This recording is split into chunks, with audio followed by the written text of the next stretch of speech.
SSV చెప్పు అన్న VK గారు. యాక్చువల్లీ ఇక్కడ నేను ఒక విషయం చెప్తానండి మీకు.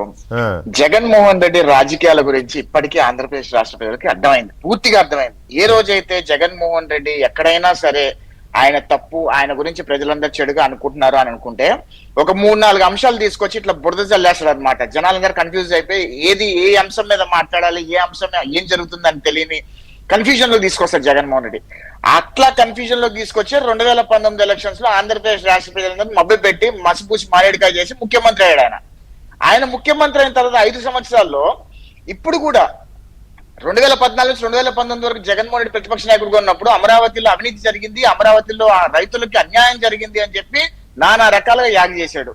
మరి 2019 నుంచి 2024 వరకు జగన్మోహన్ రెడ్డి 5 సంవత్సరాలు ముఖ్యమంత్రిగా ఉన్నప్పుడు రూపాయి అవినీతి కూడా నిరూపించలేకపోయాడు కదా, కనీసం రూపాయి అవినీతి కూడా.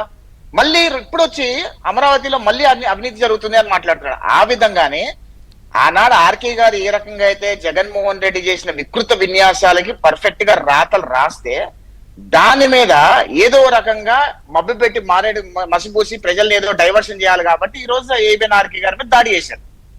రెండో పాయింట్ ఏంటంటేనండి, ఇక్కడ ఇందాక పెద్దలు చెప్తున్నారు ఒక మాట, జగన్మోహన్ రెడ్డి గురించి మాట్లాడుతున్నప్పుడు చాలా సౌమ్యంగా చాలా గౌరవంగా మాట్లాడుతున్నారు. నేనైతే జగన్మోహన్ రెడ్డిని ఏ రకంగా కూడా రూపాయి కూడా గౌరవించను. ఎందుకు గౌరవించనంటే ఏ రోజైతే ఆంధ్రప్రదేశ్ రాష్ట్రాన్ని సర్వనాశనం అయిపోవాలని కోరుకున్నాడో ఆ రోజే జగన్మోహన్ రెడ్డి అనే వ్యక్తి ఒక మనిషి రూపంలో ఉన్న మృగం, మనిషి రూపంలో రాక్షసుడు అని నేను అనుకుంటాను సార్. ఈ రోజుకి కూడా ఆంధ్రప్రదేశ్ రాష్ట్రం మీద మంచి జరుగుతుంటే అది లండన్లో ఉన్న ఆయనకి మీ యుఎస్ లో ఇంకొక ఆయనకి ఇద్దరికి దేవుళ్ళ కనపడతాడుగా. అంటే మీకు ఉగ్రవాదులు కూడా ఫ్యాన్స్ ఉంటారు సార్, దొంగలకు కూడా ఫ్యాన్స్ ఉంటారు, రేప్ చేసే వాళ్ళకి కూడా ఫ్యాన్స్ ఉంటారు సార్. అలానే ఈరోజు జగన్మోహన్ రెడ్డి అనే వ్యక్తి ఒక రాజకీయ ఉగ్రవాది కాబట్టి ఆ కోణానికి సంబంధించిన వాళ్ళు, ఆ మనస్తత్వం ఉన్న వాళ్ళందరూ వాళ్ళకి కూడా ఫ్యాన్స్, వాళ్ళకి దేవుళ్ళనే కనిపిస్తారు సార్.